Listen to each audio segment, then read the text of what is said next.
where is the right time to optimize my campaigns and how much should I wait before I make any change?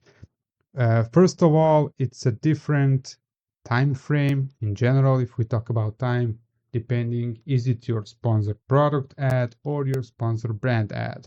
Sponsored product ad have an attribution window of 7 days, and sponsored brand ads have an attribution window of 14 days.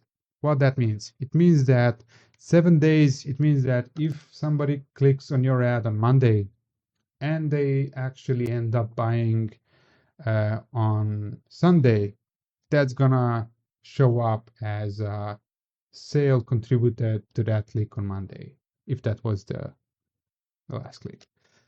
The same goes with the sponsor brands, but the 14 days window. So if you start your campaign, sponsor brand campaigns today, and after 10 days you see, hey, I'm not getting any sales, let's turn off this campaign, let's optimize, let's change a bunch of things, you're actually wasted 10 days of ad spend. You need to wait at least 14 days before optimizing, except the extremes, like some keyword went crazy and started spending most of the budget. Obviously, you need to fix that by excluding that keyword in a separate campaign or changing your campaign structure. But if everything is in line and every keyword is having enough traction, then you should wait those 14 days for sponsor brand ads before making a decision, and 7 days, at least 7 days for sponsor product ads to make a change.